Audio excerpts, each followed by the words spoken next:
Hello, spooky crew. Our tote bag drawing is officially closed, and we just want to say a massive thank you to everyone who entered.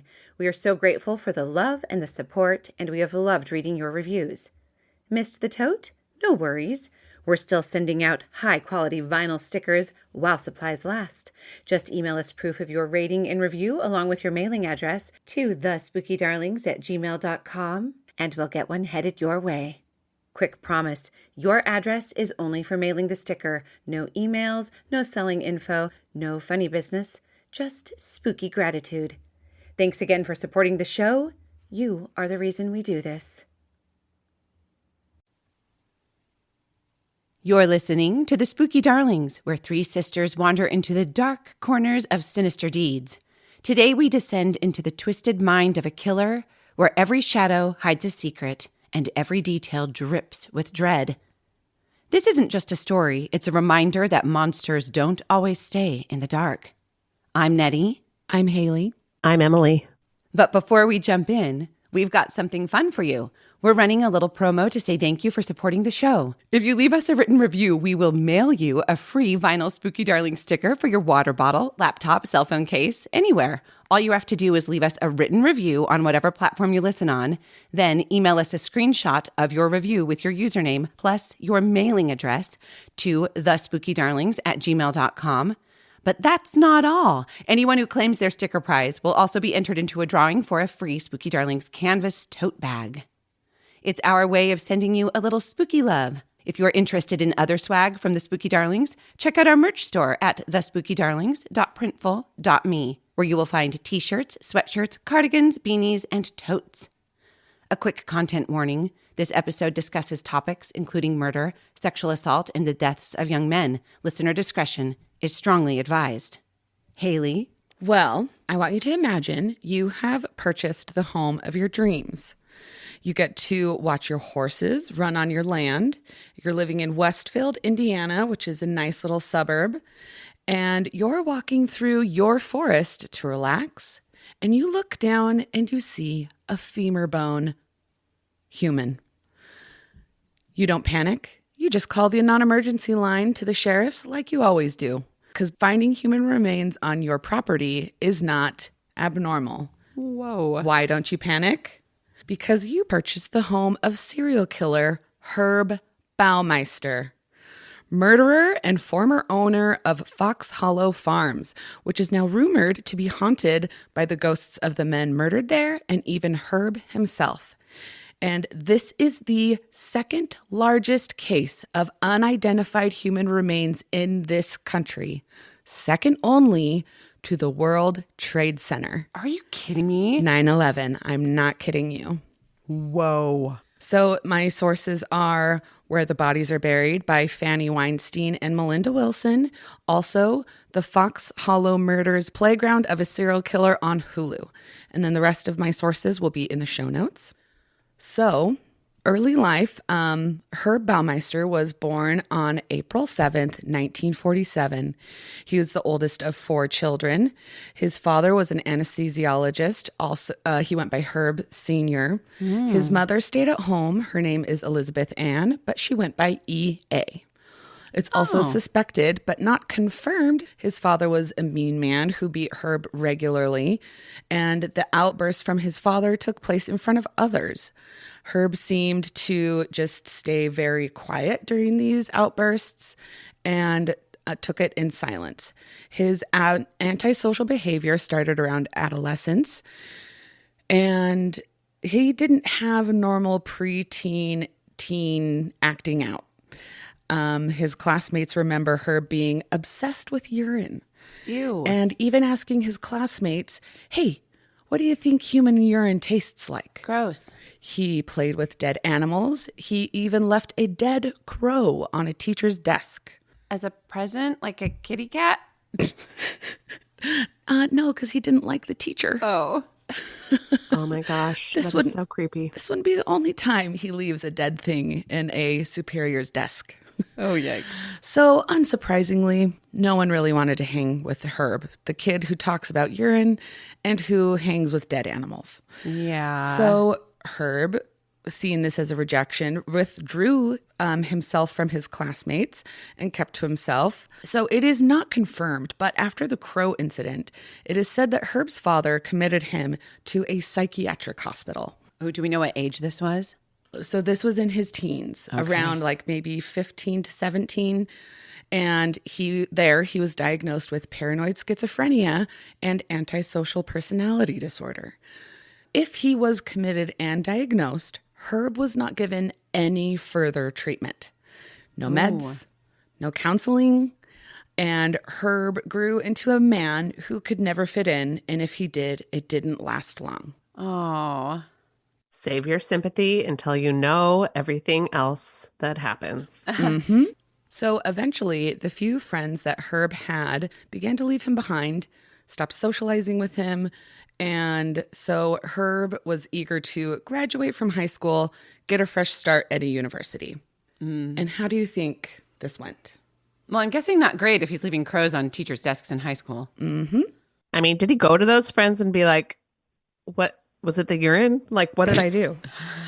Was it the urine? Was it the dead frog? Tell me what I did wrong.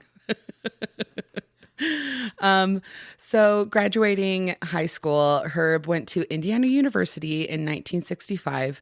And he really wanted to impress his father. So he tried to go to medical school just like his dad did, majoring in anatomy. But how long do you think he made it before he dropped out? Semester. Emily? 2 semesters. Nettie, 1 semester. I got it right. Is there a prize? No. Oh. My approval. Yes. The best prize. Darn it. But his peers, just like in high school, found him unbearable and bizarre. And so after he dropped out, his father was not able to berate him into going back to university. So Herb, through his father, got a job at the Indianapolis Star, which is a local newspaper. Right. And Herb made an impression on the business side of the department. His crude sense of humor actually seemed to be welcomed among the journalists. And an upper journalist, taking a liking to Herb, made excuses for him. So Herb lasted here a little longer than usual. Specifically, when this journalist would hear about the horrible remarks Herb would make, or weird or his over-the-top behavior, he would just make excuses for him of just being like, just let Herb be Herb, just, hey, he's fine. And so on one occasion, Herb picked up a coworker, taking the coworker's car during a downpour. This coworker was out running errands, and Herb, taking the coworker's car, picked up the coworker in his own car without so permission. Mm-hmm. And the coworker found it odd, but was just grateful to be out of the storm. So he didn't make too much of a fuss, but definitely told people about it. Yeah, maybe he was like, this is so weird, but what a great story. Mm-hmm. Like, I'm walking in the rain, and guess who comes along to pick me up? In my own car. Weirdo Herb. Like, oh, Herb. Old Herb. Horrible Herb. And so there's another instance of Herb going over the top for his coworkers. So he heard that some of them were going to a football game, and there was a discussion of how they were all going to get there together because nobody had a car that was big enough. And so Herb, it was like, hey, I'll drive you guys, no problem.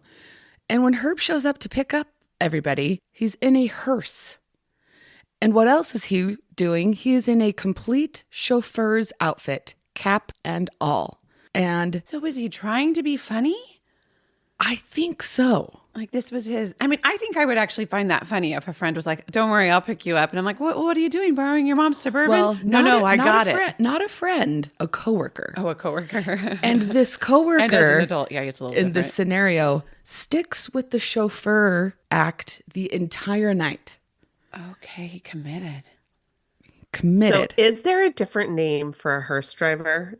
Is it still chauffeur? This is coming from a place of total ignorance. Like, I'm wondering, is that mortician? Well, but does the mortician drive the hearse? I guess I'm just curious. You know what? I'm going to give it a Google. Coroner. Chauffeur, coroner. Both start with C. Yeah. I'll check.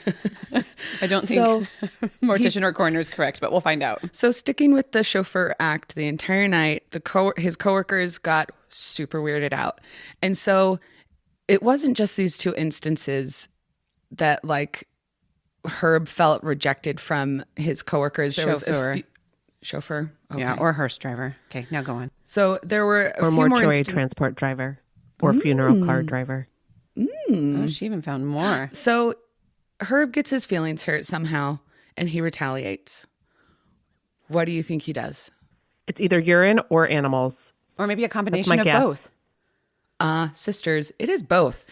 He quits two. his job by urinating on his boss's desk. And then Wait, the boss who like defended him to everybody? the boss didn't defend him. It was an upper journalist, not quite the boss, but he leaves a dead animal in a desk drawer, urinates on his boss's desk, embarrasses his father, and that is how he quits his job. He wasn't even fired. That was him quitting. And Wait, so how did he Wow. embarrass his father? I mean, just like through all that stuff? yeah, the urinating and the dead animal. And so after this spectacular failure, he returns to Indiana University.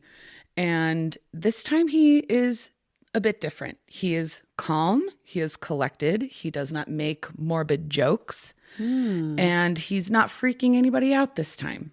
Okay. So far. And so this is when Herb starts to dip his toes into the gay scene in Indianapolis. And this is where he starts to make friends and he starts to relax. And they seem to find his macabre sense of humor funny. And so Herb is only taking one class at Indianapolis University. And so Herb's father is like, where are you going all the time? You're very busy for taking one class. And so Herb, to try and cover, he joins the Young Republicans Club at Indianapolis University. Like, I'm busy campaigning, Dad. Dad, get off my back. I joined the Young Republicans Club, okay? Do you know how much time that takes? Okay. And so with the sober nature of this club, Herb's very like stiff personality seems to fit in. And this is where he meets his future wife, Julia Sater. Oh, poor Julia. And so, I mean, I'm assuming poor Julia. yes, poor Julia. Yes. So after college, and I didn't see anywhere if Herb actually got a degree. And so I don't think he did.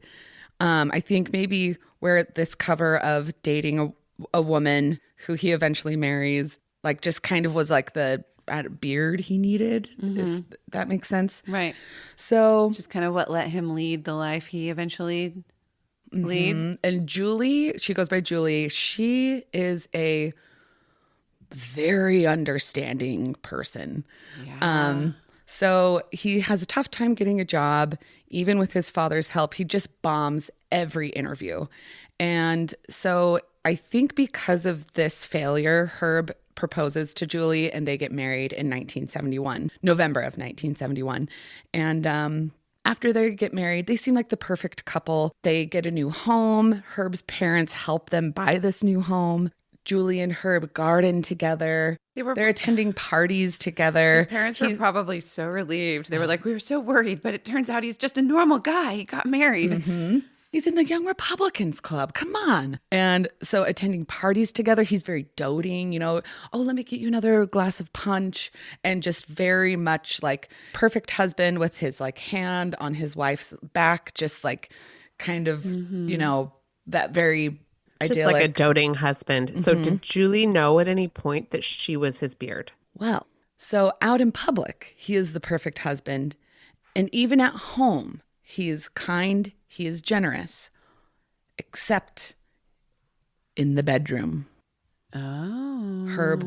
She describes Herb as physically distant, even cold. He always got dressed in the bathroom. Julie never saw him naked. Was he a nude? Maybe, I don't know. I don't think she ever saw. Did she see him in jean shorts only? No. She saw him either in like a suit or a full pajamas, like full buttoned up pajamas. And a nightcap? I'm sure I imagine a nightcap. Oh my gosh, wouldn't that be great? I never saw a photo of it or a Okay. description of it, but I hope. Let's place the nightcap there in our visual. And a nightcap. So, and the times they did have sex, it was in complete darkness, like she couldn't see him at all. And Julie later said about their wedding night, when they were finally alone, Herb sat and read a magazine, and Julie went to bed alone.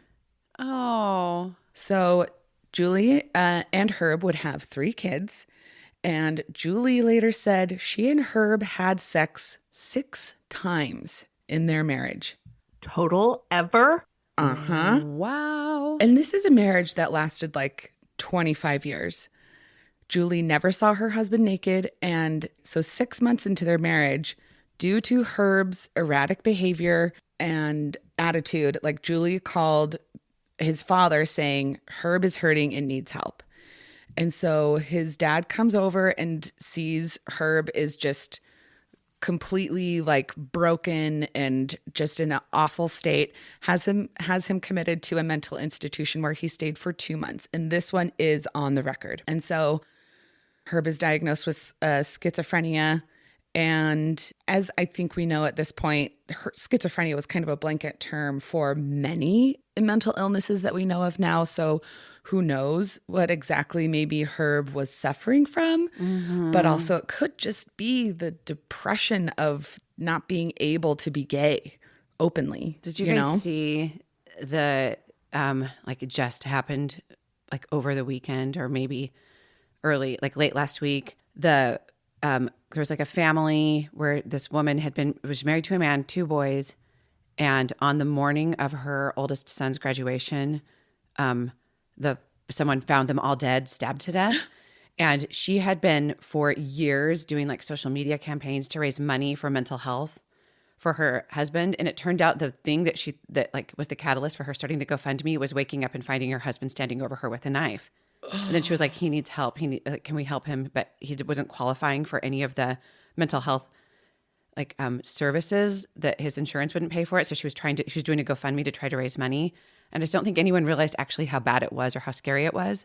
Oh no. And all the family pictures are just this normal looking family, this like husband, wife, and 2 sons, smiling, happy. They had been married 25 years. Anyways, that just made me think of it like this call for help, like calling Herb's father to say, hey, something's going on. Yeah. And this is 6 months into their marriage that was like 25 plus years. Yeah. Awful. So awful.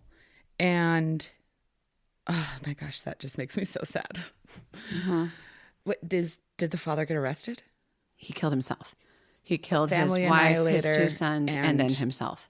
Oh my gosh. That is so terrible. All by stabbing, which whenever people say that like it's a suicide where you stab yourself to death, I'm always a little confused by that. But it says he stabbed his wife, his 2 sons, and then stabbed himself to death.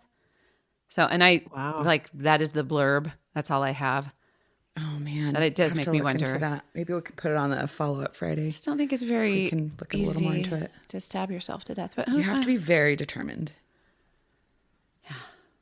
Yeah. Anyways. That's very suspicious. I digress. It just made me think of that. Oh my gosh. Okay. Awful.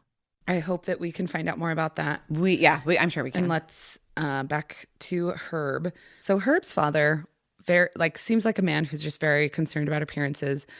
Had Herb discharged before word could get around to the community, and did not want Herb to be taking any medications that could help him because it would, quote, be a crutch. Aww. And did not want his son on something, quote, for the weak-willed. That's really sad. I'm so glad that we're getting away from that. Mm-hmm. Yeah, it's not weak-willed. It's I need help, as we know. Moving on. So Herb goes back home after his stay in the psychiatric facility, and this is where he tells Julie that he was going to be taking time alone, and what that meant is going for drives. So he starts going to gay bars more and more and driving around Indianapolis. Something to be noted about Herb is that he could hold a grudge. He was quick to cut people off if they did something he didn't like or said something he didn't like. Julie even said in the early years of their marriage, she once pissed him off and he took all of his things from their bedroom and moved into a room upstairs. And how long do you think he gave her the silent treatment? Oh, let me guess. A week. A month. A month, a week? A year. I would almost guess One full year. 1 year. And like with zero talking to her, or like That's what Julie Would he said. still be like, pass me my slippers or whatever? No, nothing? Zero talking? I think it may have been a complete blanking for a year. And this is like, I think they got married in 1971. So like you just like, it was kind of those days of like, well, he isn't hitting me. Right. So like, what was the perceived slight? I did not find out the perceived slight. She just said she made him mad and he didn't speak to her for a year. Wow. And so with that, we can. I bet she asked to see his nude body. Maybe. So, and with this said, Herb is very controlling. He controlled Julie's friends. He controlled the finances. And so, like, again, in that day and age, like, even if you're not happy, you stay in a marriage. And like, so Herb controls her social life. And to me, that makes sense because if Julie does not have a sounding board to gauge how odd her husband was, she wouldn't know how odd her husband was.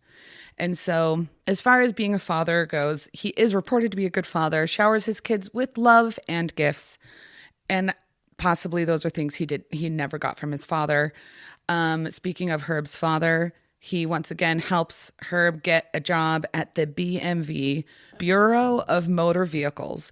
And he has got a job there as Director of Financial Operations. And Herb, as he had in the past, does not have a balance between being an odd coworker and being a good coworker. And so he would go out of his way, even taking time off of work to help somebody, a coworker. And then also would have a balance of, which reminds me of Job from Arrested Development, who would talk about how expensive his suits were. Do you guys remember how Job would be like, oh, just a man in a $7,000 suit over here?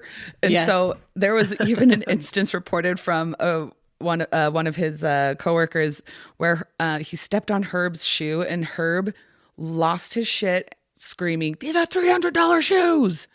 Oh, wow. So he would go out of his way to help you, but he would also just try and like be like, I'm richer than you. My dad is very wealthy. And so just kind of a status thing. Also, Like, Herb... don't step on my shoes. Don't step on his shoes. Also, Herb being in charge of his department, he would disappear for hours, which is like something that he would also come up with his future business ventures.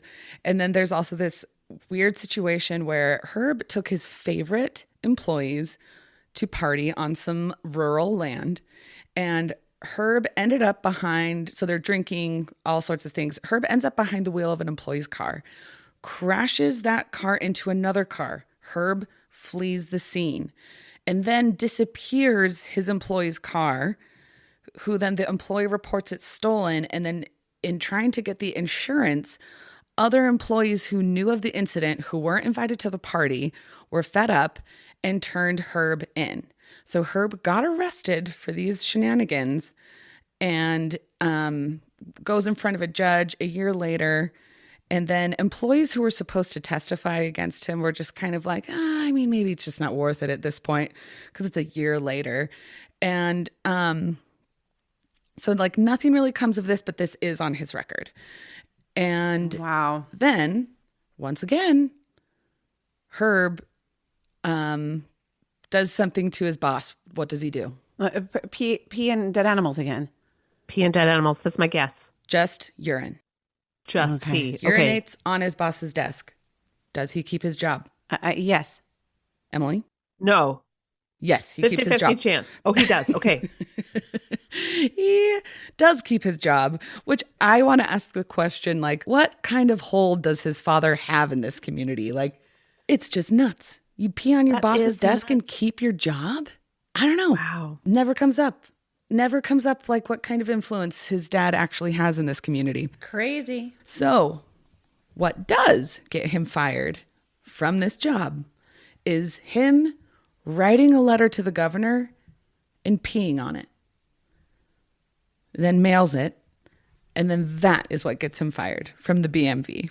That is so gross. What is BMV again? Bureau of Motor Vehicles. Got So it. It's like the DMV, but they switched department and made it bureau. Right. Or division and made it bureau. sure. You guys call it division? I don't know your Oregon ways anymore. I've been in Texas too long. I don't know. It's probably department. I think it's department. I don't know. So Herb gets fired and he now bounces around from job to job. So Herb was a junk collector and he collected nearly anything. If he thought it had any value, he wanted it. So Herb frequented estate sales, thrift stores, even dumpsters. And Herb, I feel like, crosses the line into hoarding as he starts to save used toilet paper and other disgusting things, Oh, no. filling their house with trash and junk. I would just say that I don't think used toilet paper is even the thing that crosses the line into hoarding. I think that used toilet paper is where we say, okay, this is a severe, severe mental illness. You know what? Way more than hoarding. I agree. So after working at a thrift store, Herb and Julie decide to open their own. And in 1988, they open a store called Save-A-Lot, spelled SAV-A-L-O-T. Just really makes me want to say Save-A-Lot, but it's Save-A-Lot. Same girl. So Herb and Julie, they work hard, and with time, the business runs fairly smoothly, turning a profit. Actually, they're able to be pretty comfortable with how much this store Revenue, like the revenue? Yes, thank you. With the revenue. And so eventually Herb and Julie open another location. And so employees state that Herb would disappear for hours at a time. Sound familiar? Yes, it does sound familiar. Sometimes Herb would come back with a male companion, both of them smelling like booze, and they would lock themselves in the back office for several hours. So with thrift stores comes ups and downs.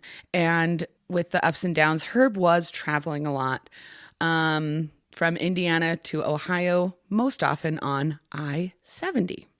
So remember that. I-70. And so with the sometimes success of these thrift stores, Herb and Julie purchase Fox Hollow Farm. So some sources say as early as 1988, and then the source that I went with was in 1992. So that was a little conflicting information there. So Herb, once again, is filling the home with his secondhand purchases or finds, and he always claims they're for the store, but piles of stuff just seem to grow. And then I put in, like me in the fall with my Amazon boxes. I stay there for Christmas. My husband loves it. So the clutter grows, and with clutter comes rodents with the ability to hide.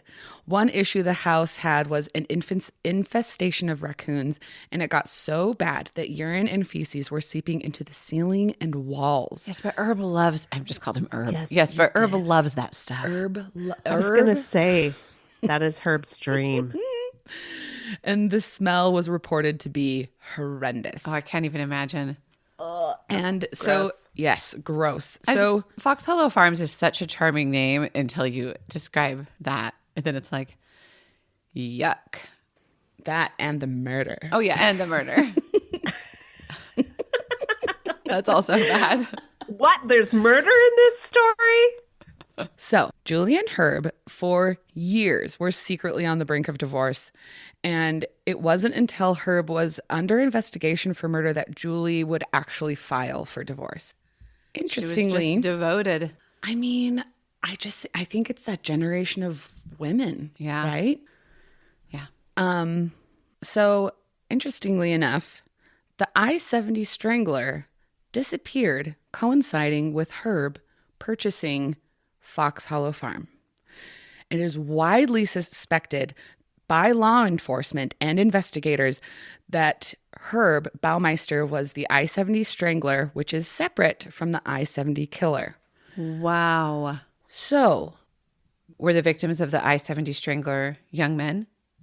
yes, Okay. That's So- exactly what I was about to ask. sisters. But the victims of the I-70 Killer were not young men? Remains to be seen.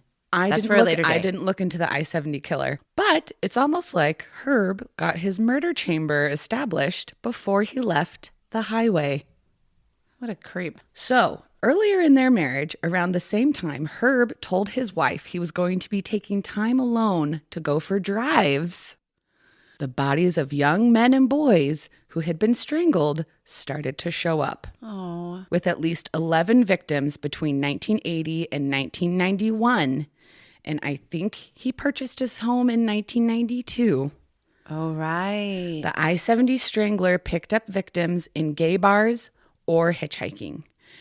He left them naked or partially clothed on the side of the road and is not 100% certain that Herb is the I-70 Strangler, but he is the prime and I believe only suspect.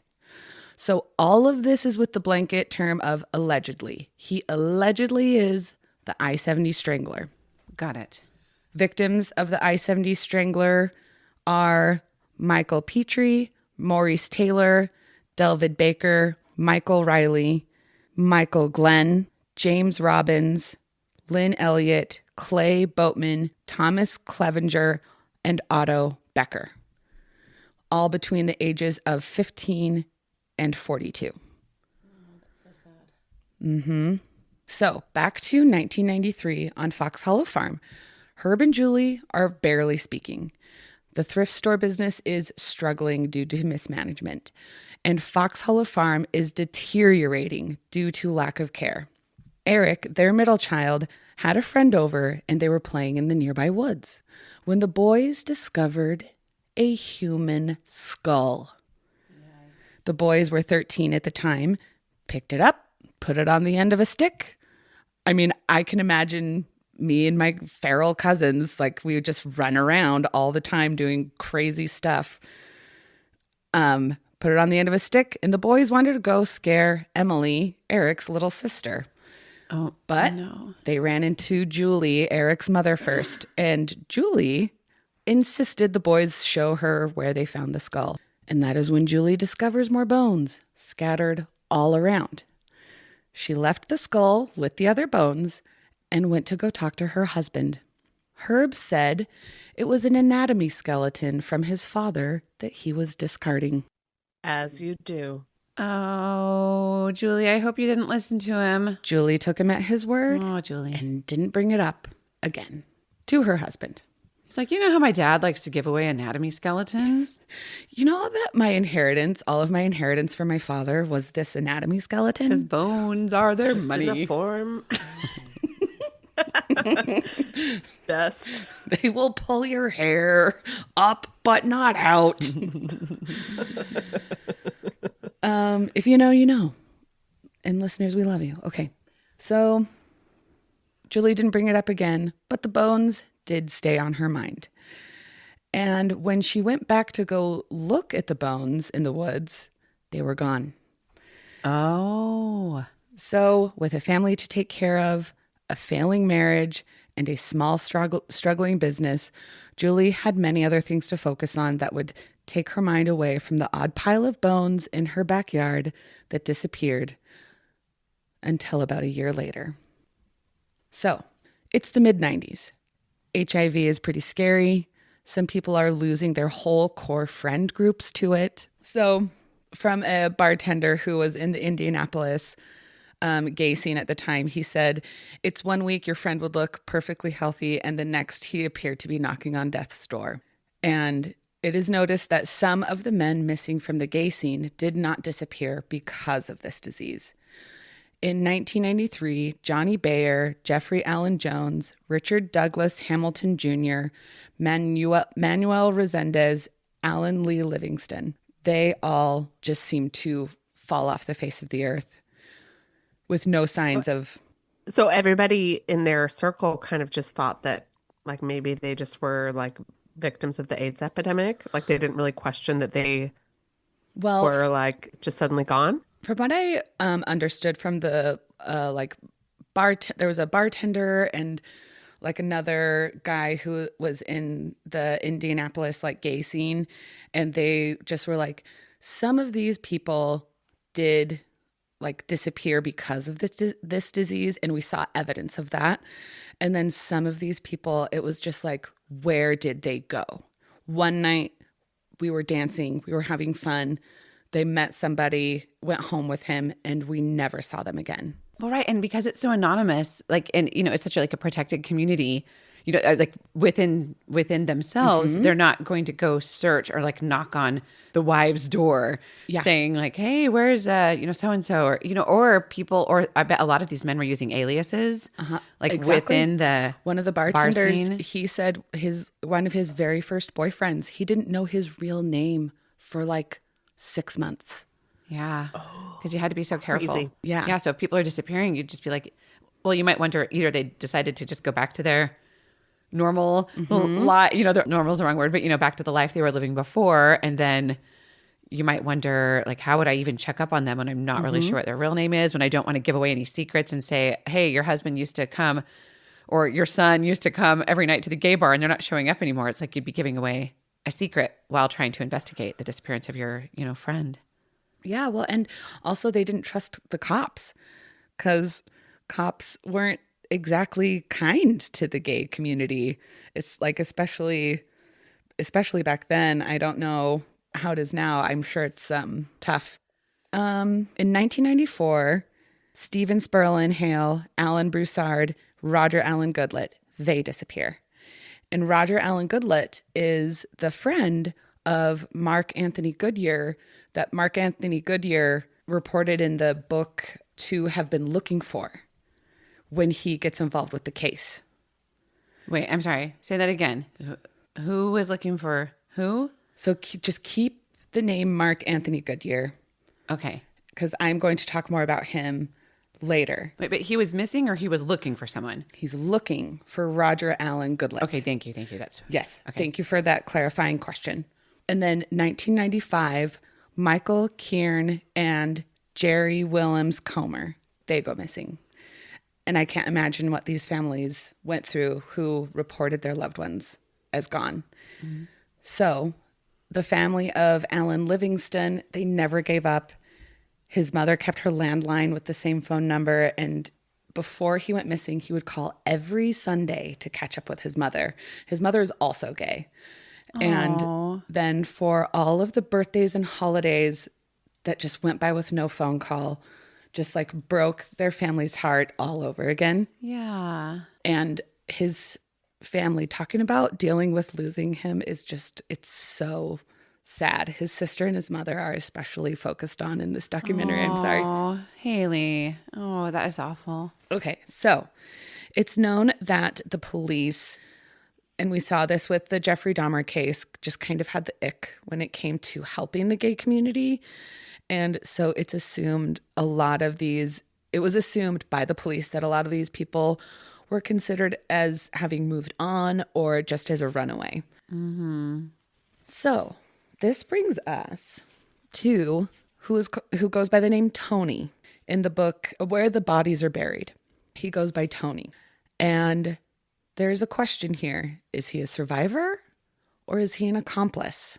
So his full name that he goes by in the documentary is Mark Anthony Goodyear, and his story changes. So he gave a statement to the police like a year before Herb's arrest, and he then gives a conflicting statement to this like documentary team on Fox Hollow Farm's Playground of a Serial Killer. It's just he's so eerie. He's so weird in the documentary where he finally speaks and also finally shows his face after 30 years. So this next part, I'm going to be talking about what it is said in the book that for 30 years was like thought to be true. Okay. Okay. This is as reported in the book before the documentary. Mm-hmm. So Herb, who at the time went by Brian Smart when he was quote unquote hunting the gay bars for his next victim. And Tony one night is hanging out with Brian/Herb, and he accepts an invitation to go home with him. And Tony thought he might have been the one to have disappeared. Oh, and so Mark Anthony, did I already say this? He goes by Tony in the book? Mm-hmm. Yes. Sorry. Okay. I don't need to say that again then. Tony hanging out with Brian/Herb, accepts his invitation to go home with him. And Tony thought he might be the one to have disappeared his friend Roger Allen Goodlett. Okay. So Brian's, I'm just going to call him Brian, refers to the house as the place he was staying, referring to the owners as if it was not his house. And they leave the 501 Tavern together in Brian's car. Tony says that he left his car at the bar because in case he went missing, he would want it to be a clue. They go into the Fox Hollow house and the house is completely dark. Brian says that there's no power to the upper levels of the house, but the rec area has power. And so they go down into the basement and Brian turns on the lights. Then Tony is greeted with a basement pool area that has mannequins surrounding it. And I have photos of said mannequins. The mannequins around the pool are mostly male. 1 second. And you'll find this photo in our socials on TikTok and Instagram. We will put them there in the slideshow that accompanies this episode. Yeah, the Spooky Darlings podcast. Creepy. So creepy. Ugh. And some of the mannequins have wigs, are slightly partially dressed. And Tony asks him what's up with the mannequins. And Brian says, I get lonely here. I don't like to be alone. And Tony goes on to say, well, Brian just contradicted himself because how could you get lonely here if you're just staying here for a short time for the owners? And he says he doesn't say anything, but after that, Brian mixes drinks behind the bar.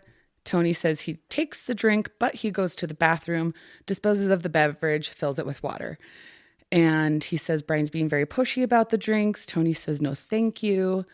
Brian is doing cocaine. Tony says no thank you to the cocaine. And then Brian grabs a pool hose, telling Tony about a new trick he just learned. Quote, I just learned this really neat trick. If you choke someone while you're having sex, it feels really great. You really get a great rush.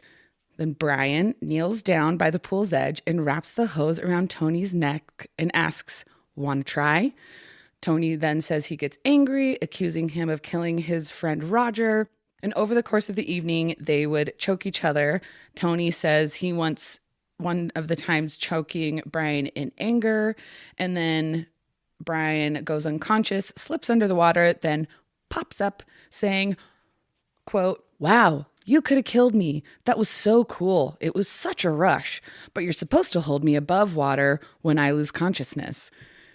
And Brian goes on to gush about how a person's face is beautiful as you strangle them, and you can tell it's working when their lips turn blue. Oh, geez. And Herb, so awful. This was what Brian/Herb was saying to Tony. Yes. Oh. And Brian then stresses to Tony that you have to be careful while doing this because people have died.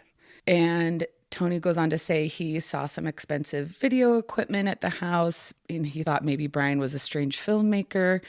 And so the next day, once morning comes, Tony insists on being taken back to the bar to his car. And once they pull into the parking lot, Tony's getting out and a couple different sources. One said that Brian said, hey, quote, hey, you're a good sport. I really had a good time. You really know how to play. And Brian gave Tony his number and then said he'd be back at the 501 Tavern the following weekend. And then another source says all that was said to Tony was, quote, I had a good time. So after that, Tony said he did not meet up with him, but he did see him again about a year later. So we're just to clarify, Tony is Mark Goodyear, 100% for sure, Mark Goodyear? Correct. Okay. Yes, because his full name is Mark Anthony Goodyear. Oh, okay. Gotcha. So the middle name, Anthony, Tony, blah, blah, blah. Mm-hmm. So right after this encounter is when Tony/Mark Anthony Goodyear goes to police. He claims he does not know Herb's real name, /Brian, and he could not take the police back to the house. And a detective even says that they tried 3 different times. Like he couldn't find it? He could not take the police back to Herb's place. He could not navigate to it. Okay. Which, will come up later. So kind of keep that in your mind. Got it. And so he then starts to spread the word of the dangerous Brian Smart. And after Tony's encounter with quote unquote Brian, he spots Brian at a bar and goes on to say that he distracted Brian/Herb at the bar while he had told a friend, go out and see what car he drives away in, because he was going to like make him so uncomfortable that he would just leave the bar. And so as Herb/Brian leaves the bar, his friend gets the license plate, gives the license plate number to Tony. Tony then passes it on to Detective Mary Wilson, who was the lead detective on this case and the point of contact for Tony. Got it. And so she runs the plate. It comes back being registered to Herb Baumeister. And this is kind of when the investigation into the serial killer of these young gay men takes off. Okay. So Mary begins by reaching out to people who had crossed paths with Herb professionally and criminally. The detective that ran the case of the BMV recalls how cavalier Herb was about the whole car crash thing. Just like, what? I crashed a car and just tried to commit insurance fraud with my coworker. What? And so it took Mary no time at all to also find out about Herb's failing marriage and business. And according to her, Herb seemed to be a man used to dodging sticky situations. And so Detective Wilson sees that the Fox Hollow Farms house is as Tony described. And when Detective Wilson finally approaches Herb Baumeister, she lets him know that they wanted to search their property in connection with a missing person. And Herb just denied. And this is like 95, 96 by now? I want to say 95. Yeah, okay. Because I don't have what date we're actually in right now, but I do have the date of when like everything goes down. So we're in mid-90s. 95, 96. Okay, yes. yeah, okay. And so he denies, and Detective Mary Wilson goes on to kind of like let Herb know what she knows, which is he frequents gay bars. He has been spotted on many occasions. His license plate number had recently been taken down at a gay bar.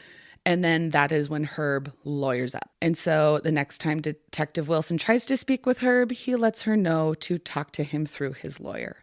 His lawyer is James Voiles, who's a prominent criminal attorney and the year before had represented a serial killer convicted of killing a 15-year-old boy and then later confessed to 20 more murders. Oh my gosh. Wait, who is that serial killer? Do you know? I did not look into it. Okay. It would be very easy to find if one of you want to Google it.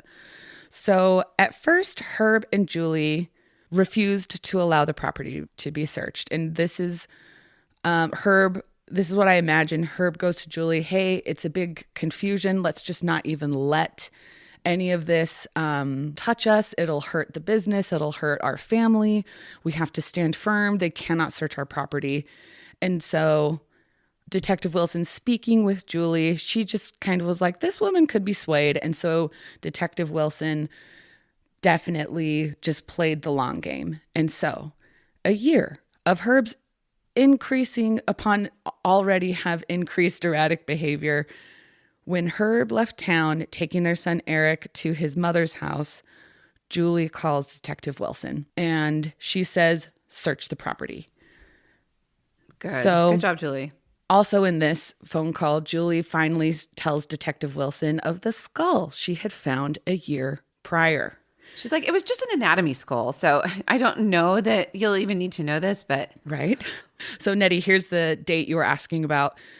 So yes, this is all in 1996. It is June 24th, 1996, that investigators find a burn pile that contained human bones on the Fox Hollow Farms property. Okay. And then another investigator is quoted as saying they were all over the place. And now during all of this investigation, Julie, with Herb and her son Eric being out of town, Julie is very concerned about her son with these human remains being found. And there is now a criminal investigation happening. Julie just wants her son back. So once the bones were like forensically determined to be human, an anthropologist is quoted as saying, they're human, they're recent, and they've been burned. So then came the true flood of an investigative team to complete the search for other human remains.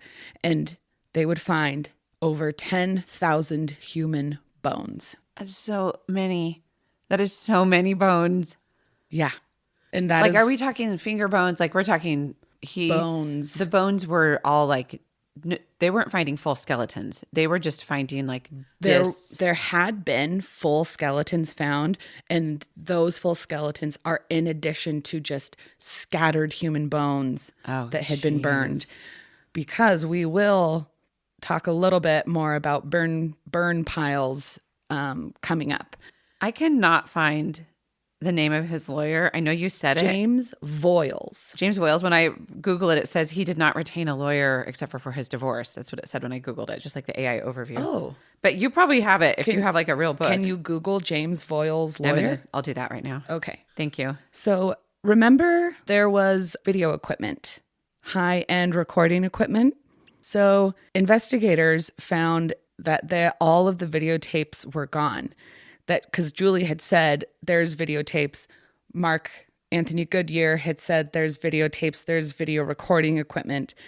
And so they went to Julie and they were like, hey, are there any videotapes around here? And when she took the detectives to the room where they were kept, the shelf was empty.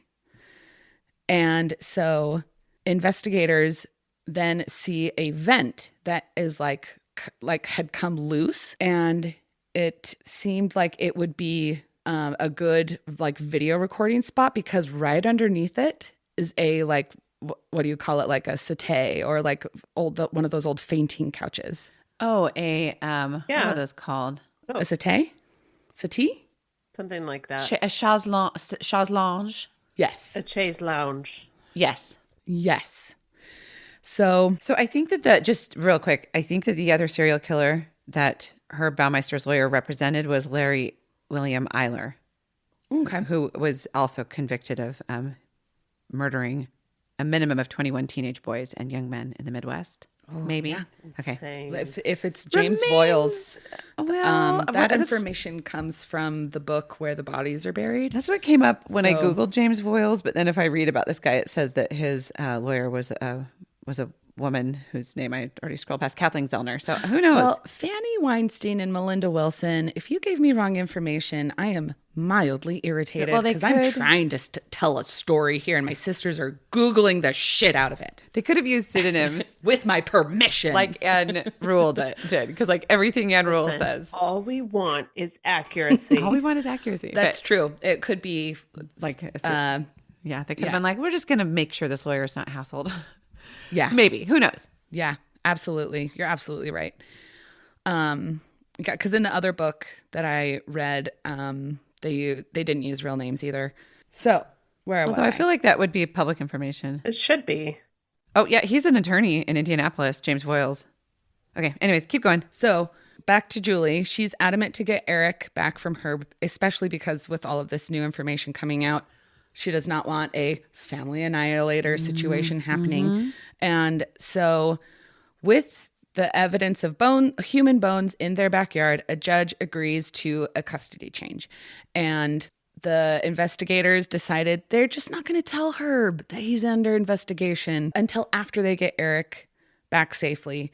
And even when they got Eric back safely, do you think they charged Herb with anything? I'm guessing by your tone of voice that they did not. No. Rude. And he would never be charged with anything. Because? So Herb turned Eric over without incident. And with Eric back home, the investigation is in full swing. Herb flees to Canada, where he would take his secrets with him.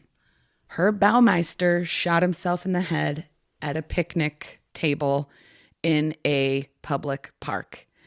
And it wasn't long until news stations got wind of the $1 million mansion with a backyard full of human bones. They uncovered thousands upon thousands, and investigators reported to just feel overwhelmed at the sheer amount of bones. One is quoted as saying, "It was like a bomb went off in a people factory." Crazy.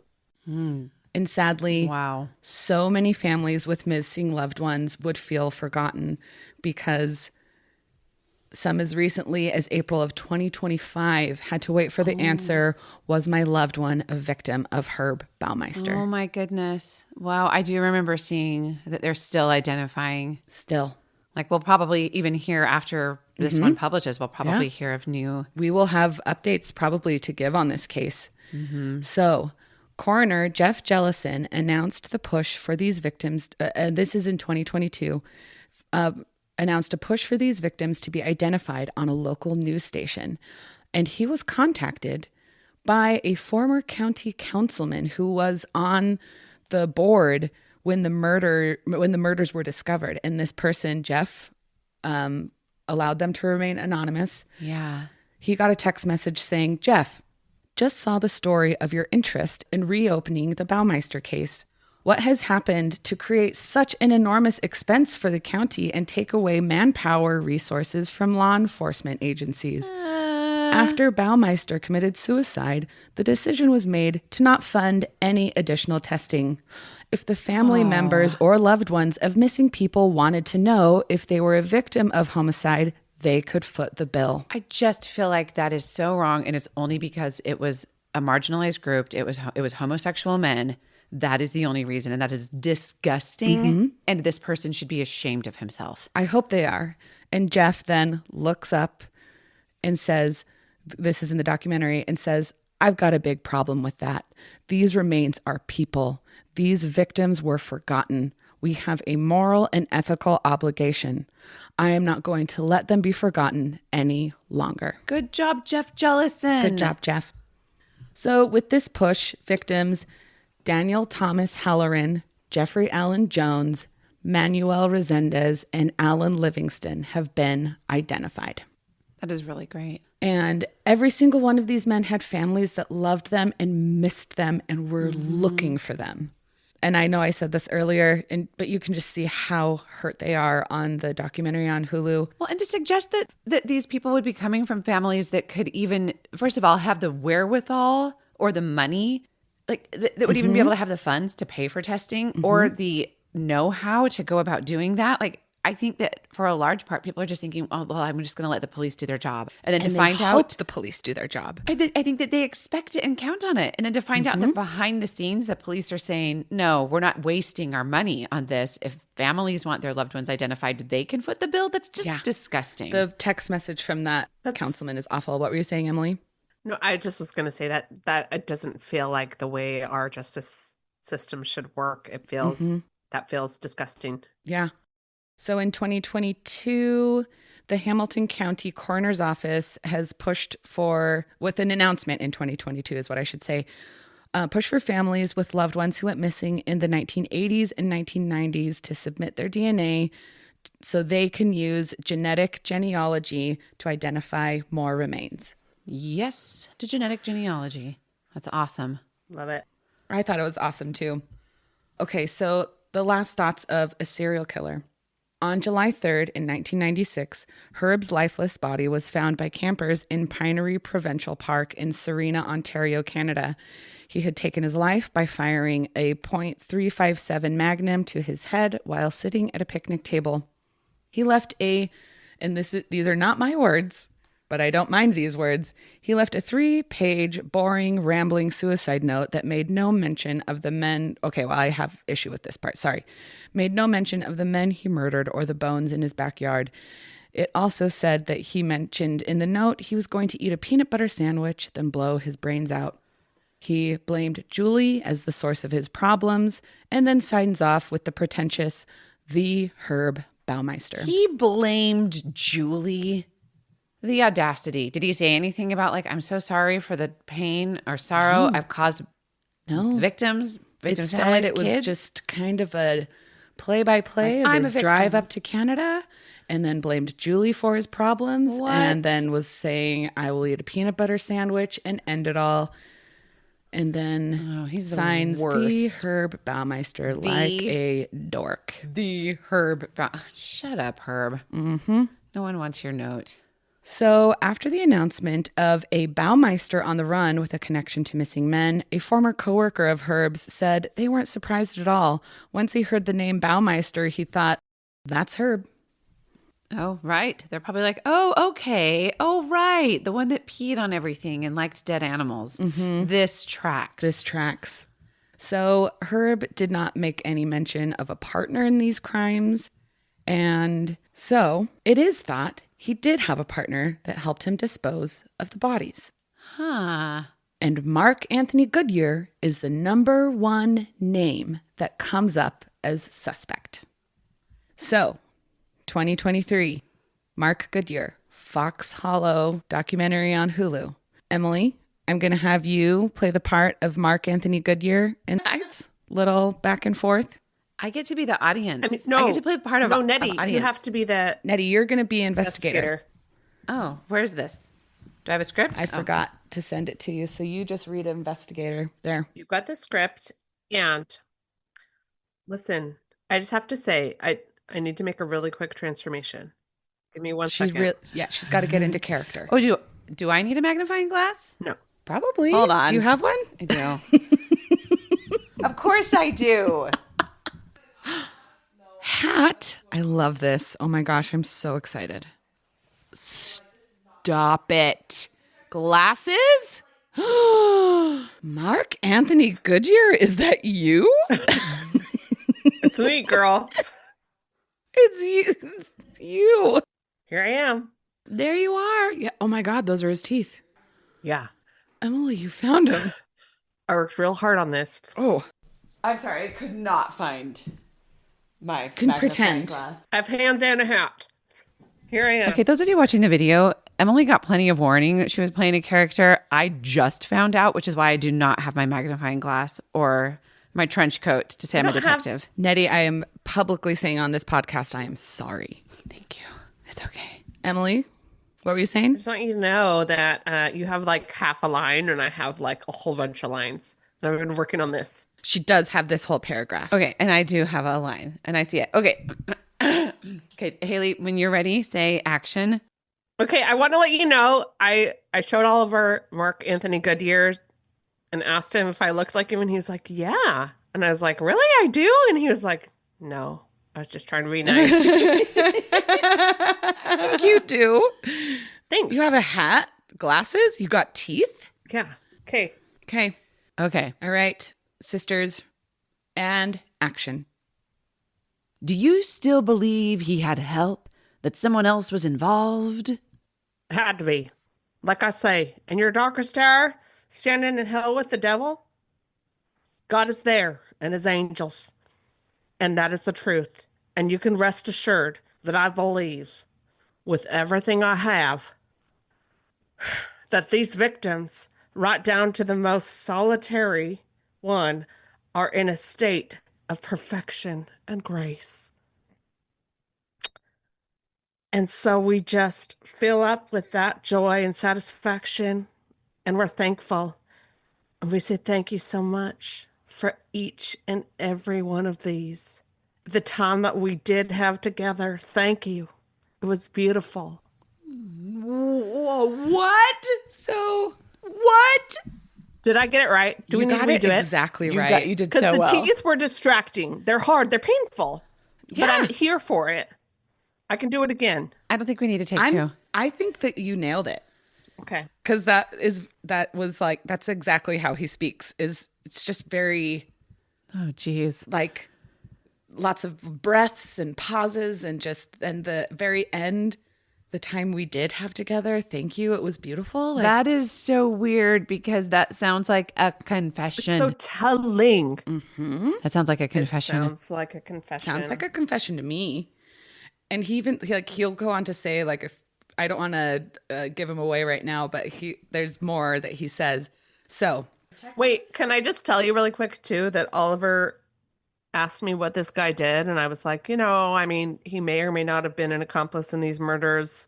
And he was like, did he go to jail? And Oliver, I said, no, he hasn't. And Oliver goes, well, He should go to jail just for talking like that.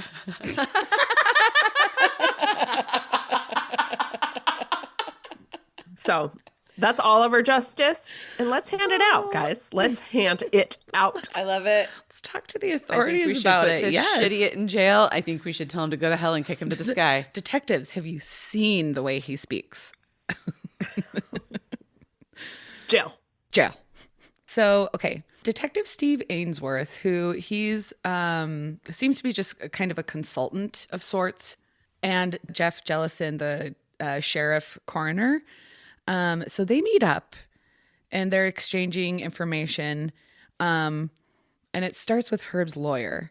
Herb's lawyer got a call from Baumeister, and the lawyer said that Herb was saying he's not going to be around, that he's leaving a note for his wife, but don't call his wife right now, call her later. And he's talking about the business failing, and it's better if Herb goes through with his plans, and that he had been involved with a Mark Goodyear, and tells his lawyer he's a really bad dude. And Herb knows this because Herb woke up to Mark strangling him, saying Mark has been stalking him.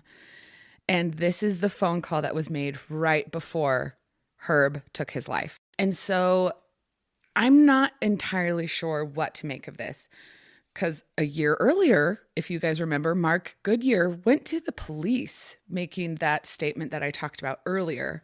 Yeah. But Mark's story has changed, but his statement to the police is a fact. Right. It's on video and Right. He went. We know he went. all of that. So, and then Herb didn't breathe a word to police ever, but does say this to his lawyer as the writing is on the wall of these bodies found in his forest, right? Yes. So, like, could Goodyear have been Herb's accomplice? And then if so, like, which one was the dominant one? Because generally when there are these team ups, there is the dominant partner who pushes things. I don't know.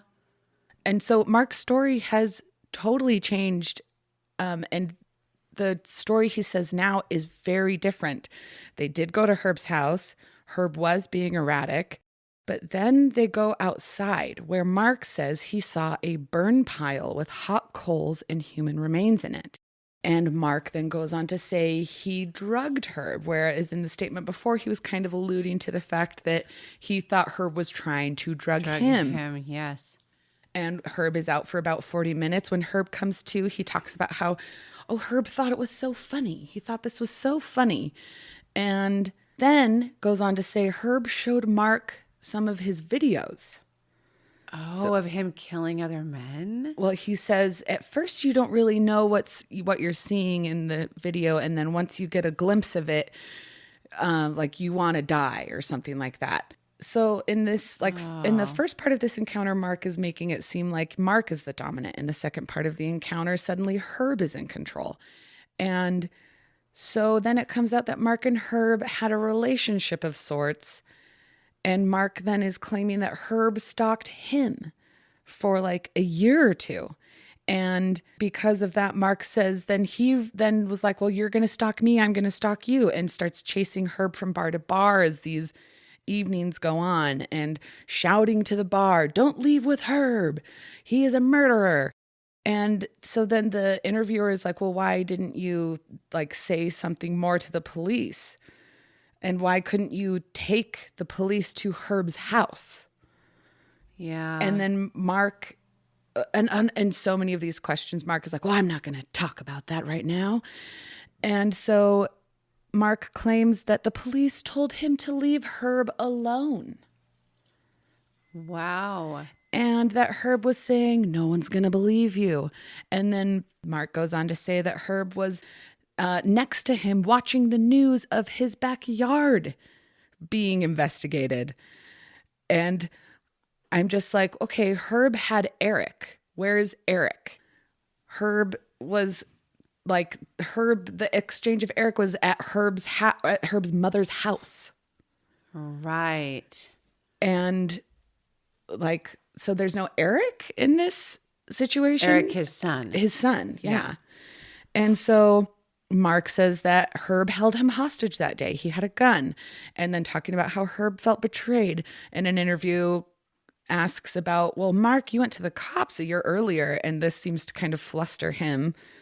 And then Mark goes on to say, well, Herb knew that Mark went to the cops already. So that could not have been the betrayal that Herb was feeling, but Herb was feeling some sort of betrayal. Huh. And Herb brought a box to Mark's house. Mark will not discuss the box. Cue the question. What was in the box? But like Brad Pitt on Seven. The box? What's in the box? And so 2 days before Herb killed himself. Wait, I'm not as obsessed with Brad Pitt or the movie Seven as both of you. So I was not as familiar as you wanted me to say that line. Have you guys seen the Christmas wrapping paper that's just pictures of Brad Pitt with what's in the box all over it? Yes. You can order it and, surprise your loved ones with that little gem. Oh my gosh, boy. that's fun. Wrapping paper for my sisters is what that should be called. Okay, but 2 days before Herb killed himself, he was discovered by Canadian authorities sleeping in his car. And in his back seat, the trooper the Canadian cop that found him noted he had a big box of videotapes in the back of his car. I'm sorry. This is Herb. This is Herb. Okay. Before he killed himself. Before he died. 2 days. But after he fled to Canada. Mm-hmm. Okay.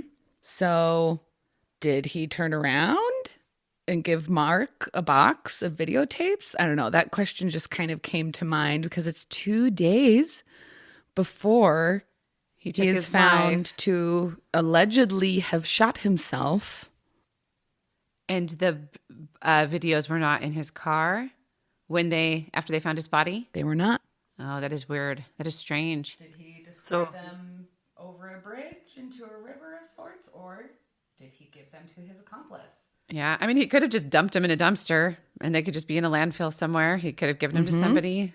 It's a lot of possibilities. It's just it's like something that popped to mind when I was watching the documentary. And so Mark is saying Herb was trying to take him down with him. And then Mark goes on to say, at the end of his life, his fingers were round and as swollen as sausages. There's no way he pulled that trigger. Oh. How would he? That is what Mark said? Mark thinks he was killed by someone else. Mark says Did that Mark about kill him? Herb. Maybe. Yes, don't you think that everybody kind of suspects after Mark's creepy, weird interviews that he's the one that maybe killed Herb? And absolutely his accomplice. Mm-hmm. Do you think because they were involved for like a year or two? Do you think Mark wrote the note? The weird 3-page rambling suicide note? I think that was actually definitely Herb's because of how pathetic and mundane it was. Mm-hmm. I mean, maybe it was like Anthony Goodyear would have had something less mundane. I don't know. I mean, like he's a rambler too. He gets so fantastical with all of these things. I think if Mark Goodyear did write the note, he would have for sure nailed Herb to the wall by mentioning the bones and the men and like admitting fault. I think for sure.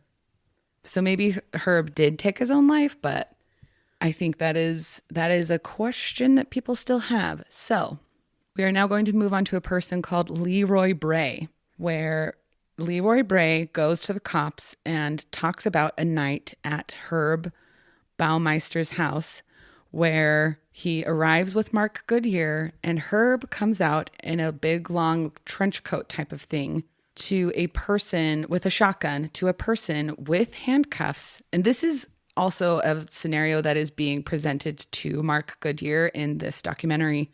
This person is handcuffed, and I don't think I said this earlier, but police found several pairs of handcuffs in the forest on the property, like rusted, and one of them was even found around human, like bones, a human hand. Oh, wow. Wait, so just so I'm clear, Leroy Bray is handcuffed. And Leroy Bray is not handcuffed. Okay, so who's handcuffed? A person. We don't know. Leroy Bray is there? Leroy Bray is witnessing this. Okay. That's where I was confused. Leroy Bray is with Mark Goodyear. He goes with Mark Goodyear to Herb Baumeister's house, and he witnesses Mark Baumeister coming out in a trench coat. Herb Baumeister. I'm sorry. He witnesses Herb Baumeister coming out with... Herb is wearing a trench coat, but with someone... Someone handcuffed is on his back patio. Herb Baumeister comes out with a shotgun, and this person has their hands handcuffed behind their back, and Herb and Mark say to each other, "What a babe," and then shoot this person in the head. And then they say to Leroy, they don't like snitches. Oh, geez. Leroy Bray has reported this to the police. Leroy Bray also says, "I am a male prostitute. I do like drugs." But this is a report that Stephen Albright and Jeff Jellison are like saying to each other. And then it's Steve Albright telling the documentary crew, these are the questions you should ask Mark Goodyear to try and get him to like have a reaction.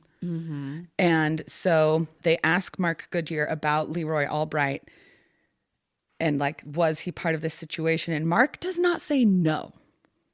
But what he does is he tries to pick apart Leroy's statement to the police. Like asking, well, did Herb even own a shotgun? Also, why do you suppose I was never arrested then? Huh. And then he goes on to talk about Leroy's mental capacity. Well, from what I've heard, Leroy's not even a very smart person. I don't know if he would even have the mental capacity to da-da-da-da-da. So then Mark talks about how he hopes he didn't make Herb jealous with how Herb was obsessed with him, right? And he talks about Roger Allen Goodlett. And then he gets... Wait, Roger Allen Goodlett was the victim that... Tony... That Mark Anthony Goodyear was looking for, supposedly. Well, yes, said he was looking for. Okay, got it. And so then he gets very emotional. He goes out for a cigarette and his mic catches him saying, "You bastard, why did you let me live?" So... I wonder if they had a suicide pact, and Herb Baumeister was like, "I'm going to write this letter, and then you shoot me, and then you shoot yourself." Yeah, I don't know. And Mark was like, "No, I don't think I'm going to do the second part." But I will take these videotapes. I mean, who knows? Who knows? So there's also this interview with a man named John Fulham. And this interview was taken in 1996, but the happenings were July 4th, 1993. So okay. John Fulham met a guy at a bar, at Metro Bar, followed this man to Herb Baumeister's house. This guy drove a truck. They make it to Herb's house. The police, they describe Herb. And the guy's like, no, that's not who I followed to this house. He doesn't remember the man's first name, but he says his last name was Goodyear and describes someone who looks like Mark Goodyear. And then goes on to talk about a burn pile at the house where Herb and Mark say, "We get rid of people who talk about what goes on here." And they like point to the burn pile. But John Fulham is not available for more commentary. He has passed away. Oh, no. So what do we think of all of this information? I think Mark absolutely was participating in the killing of young men with Herb. That's what I think. Yeah. It definitely seems very obvious that Mark is not innocent at all.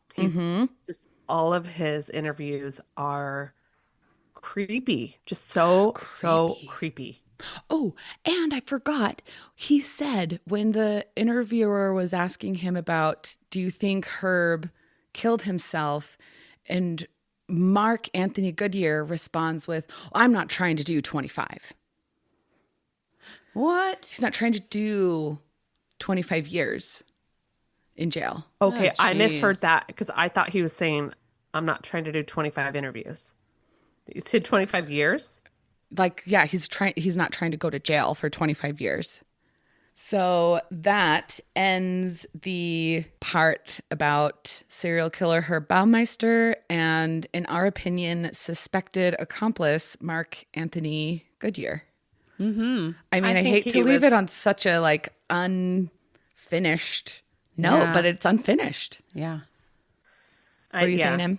for sure. I mean, just if you look on TikTok at Mark Anthony Goodyear, you'll for sure see a bunch of clips that just leave you feeling unsettled. And that's not like, that's not evidence. That's not something that we can convict somebody with, but it No. for Yeah. sure makes you feel a certain kind of way. I would Yeah. encourage you to watch his videos if you have any kind of question about it. Yeah. Now that we are done with the murders and possible accomplice, we shall move on to the haunting of Fox Hollow Farm. So I get this information from Ghost Adventures, Season 11, Episode 9. Awesome. So Rob and Vicky Graves are now the proud owners of Fox Hollow Farms, and they did know the history of the house when they purchased it. Like, the house wasn't really listed in real estate when they were looking for a house. And his wife, she's like very into horses. She just pictured herself living on a place with horses running around. Wanted land. Yeah. Exactly. And so they saw Fox Hollow Farms, and it was like dilapidated. And they contacted their real estate agent, and they're like, hey, why is this house vacant? And she was like, well, the history of it. And they're like, we'll take it, because it was incredibly cheap. A house like usually would have been worth much more than what they paid for a house with like how big that house is, and the land would have been. Right. Yes. I think everybody knows what I'm saying. I think so. So the sightings at this house, Vicky, the wife, has reported a man in a red shirt walking in the woods by her house. And then she realized she could only see him from the waist up. Oh. No legs. And they both, Rob and Vicky, sense Herb's strong presence in the bathroom that was Herb's bathroom, because Herb and his wife Julie had separate bathrooms. Remodel. Only use Julie's bathroom. Well, Rob, they kept a lot of the things from the house. Like, Rob was trying to find these marble faucet handles to like put in one of the bathrooms that didn't have faucet handles. And when he was searching for it, he found online Herb's exact old marble faucet handles on like crazy. murderauction.com. Oh my gosh. Who auctioned them? Who sold them to begin with? I don't know, but like, people take things from Crime scenes? macabre sites. Like, I mean, I am listening to the assassination of Abraham Lincoln from LPOTL, and people started like kind of tearing Ford's Theater apart, taking souvenirs. Oh, that's disgusting. So it's not even like a new thing that people do. That's insane. Like Ed Gein, people took kind of things from Ed Gein's house. Someone's got a nipple belt out there. Well, I hope think the not. nipple belt is in custody, but I would hope so. maybe like a doorknob or something. Gross. And he bathes in Herb's old bathtub. Like, they have a lot of the things from when the Baumeister family left. They sense Herb's presence in his old bathroom, and they are still finding bones all the time on their property. Wow. So, like, hence my opening Yeah. of you're This walking on your land. And This is the family. Wow. And so Joe LeBlanc is a family friend of theirs, and he seems to have like the most intense experiences. I wonder if maybe the ghost of Herb is like, hey, Like a little, I like you. a little attracted to this fella. He's Might like, be. gosh, if I had a body, I'd totally murder you. You Like, are let me cute. tell you about my strangulation game. That's fine. You're such a babe. If these hands could actually touch something. Sorry, my fingers look like sausages. So Then he looks down. Oh, I don't have fingers anymore. Oh, okay. darn it. So he lived in the apartment above the garage, and Joe LeBlanc. And one evening, he's in this apartment, and he's hearing the knocker on his door, just like going crazy, just like knock, knock, knock, knock, knock. And then the door handle starts to move. And then all at once, the door flies open, and the knocker of this door is paused in midair. Oh. And after a couple of beats, it falls all on its own. And Joe was just sitting in his living room, because it's kind of like just a 1-bedroom type of apartment above this garage. Yeah. And Joe just got the feeling that this was Herb. Maybe kind of a ghostly hello. We're not sure. But there's another incident also in his living room where he looks back into his bedroom and he sees a figure of a kid running like in his room, and then it stops and it sees Joe and is like startled, and then it disappears. A kid? Mm-hmm. Did Joe say like how old the kid looked? He didn't. So Joe also had an experience in the family swimming pool because they still use the swimming pool as it was. They've just like Mannequins and all? actually no mannequins, no trash hanging out in that area, And no raccoon pee. no raccoons. So Joe was swimming in the pool, and then he suddenly feels hands creep around his neck, and they begin to squeeze. Oh. And so Joe freaks out. He gets out of the pool and he's just like, there's something's in the pool. And then he like tells everybody what happened, and they believe it was Herb again, letting Joe know he was there. So all that stuff I said about how Herb was like, oh, I'd strangle you if I had a body. Apparently doesn't need one. It out. Wow. That is so scary. I would have a hard time swimming in a pool after that, like after an experience like that. I don't think Joe went back in the pool after that. Just wouldn't feel safe. You know, I haven't swam in a private, like indoor family pool since the time my cousins stole our bathing suits, tricked us into going skinny dipping, and then stole our bathing suits and towels. So we had nothing to put on. And then a bunch of people came in and we were like all, do you remember this? I do kind of At Aunt vaguely. Jean's house. Aunt Aunt Jean had an outdoor pool that was in Oregon, not Indiana, but it was like I was an picture her pool indoor when I'm picturing pool. Herb Baumeister's pool at Fox Hollow Farms. Wait, I thought The Aunt Jean's outdoor pool was pool. indoor. It is. It's an indoor It was pool. an indoor, but separate from her house. So it was Okay. I must have said that in a confusing way, but it was a separate pool house building from her home. Uh-huh. And do you remember our cousins were like, let's all go skinny dipping. And then they hopped out and stole our swimsuits and towels. Yes. Was I there? I don't remember this. if you were there. I probably wasn't there. Were you there? I don't think I was I there. was probably like 12. So maybe you were like 8 and like not quite invited yet to the skinny dipping party. And I was like, ooh, so grown up. fun until I got tricked by the biggest tricksters of all, our Rude. cousins. Our cousins. I mostly remember Aunt Jean being like, look, if you guys wanted to skinny dip, let me know and I could make it happen. Like I could make sure no one's going to walk in. I remember her talking Yeah, to I us about remember it later. her. Yeah.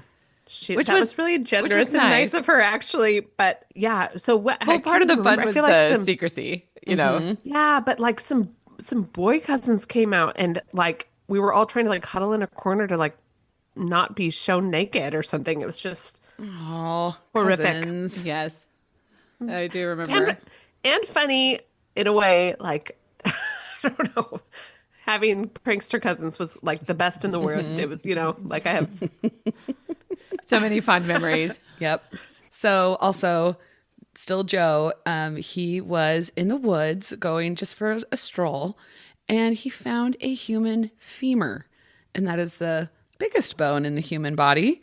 So once again, you know, human remains are still being found. And then Joe in addition to Vicky, also saw the red shirt spirit wandering through the woods. And again, it was just from the waist up. Oh. And wonder if there was a victim that disappeared with a red shirt on. Like if they've been able to figure it out. I bet. So while asking some questions, one of the men saw kind of like the presence of a mist. And while questioning them with an EVP recorder, they heard a man's voice saying, "Help," after the question, "Who's here?" So they asked, "Who's here?" And on this EVP recorder, it picked up, "Help." Oh, that's so sad. After the mist, using a spirit box with questions like, "What is your name?" And the response, "I'm dead," came through. Oh, my. So, question, "Can you tell me the name of the man that killed you?" Response, "I don't know." How many men did Herb kill in this house? Response, "Herb did it." During this recording, the orbs in the pool room are going crazy, often showing up with the answering of questions. And Zach Bagans said he felt a heavy pressure on his chest as they were in the room with the pool. They're asking questions. Now they're moved to the woods with a spirit box. "Alan, are you here with us?" Response, "I'm here." "Alan, where are you buried?" Response, "In the middle." And using the spirit box, it kind of guided them to a spot. And then they stood there, and the box says, "Found it." And so they're not even asking questions at that point. And then the apartment above the garage asking, "Is anyone here?" And a tap is heard. And it sounds like the tapping from a door knocker earlier when they were talking with Joe. And in the same area, one of the guys sees a dark figure in the closet, and he felt like he was being strangled. And so it's thought maybe there were also victims in that apartment above the garage.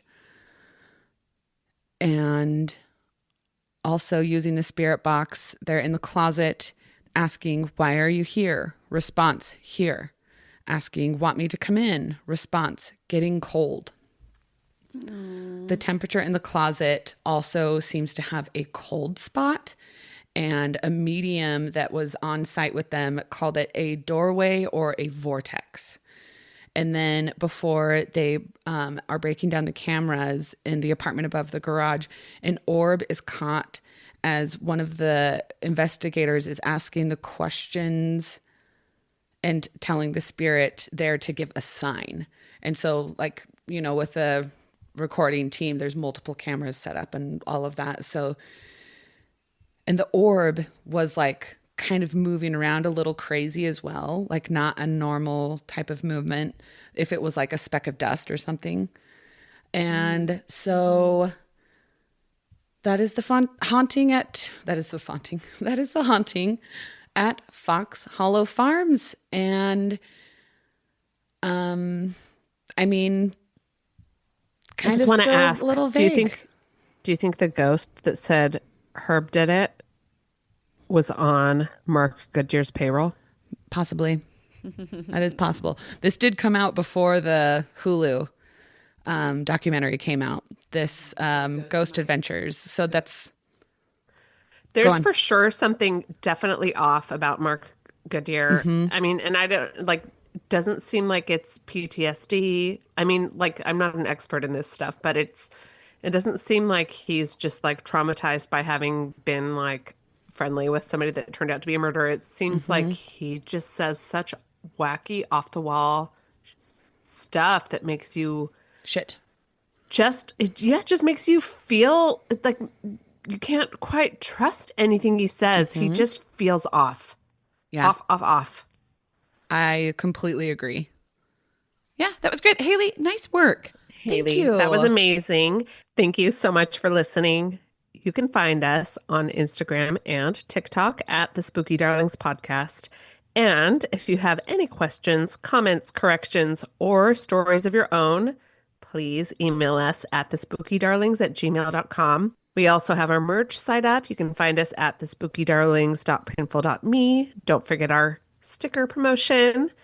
And if you like what you just listened to, please do us a quick favor. Take 10 seconds to rate, review, and click that follow button to our podcast. It really helps us out with getting visibility and sharing our spooky content. Stay spooky, darlings, or whatever closeout you prefer. Wait, shit. Wait, say it. And see you in the spooky night. 5 stars. Before we disappear into the shadows, don't forget, we're still sending out vinyl stickers. Leave us a rating and review and email us proof to thespookydarlings@gmail.com, along with your mailing address, and we'll send you some spooky snail mail while supplies last. And if your heart is still mourning that tote bag, may we gently tempt your way toward our merch store at thespookydarlings.printful.me. Treat yourself. You deserve it. Thanks for listening. And as always, stay spooky.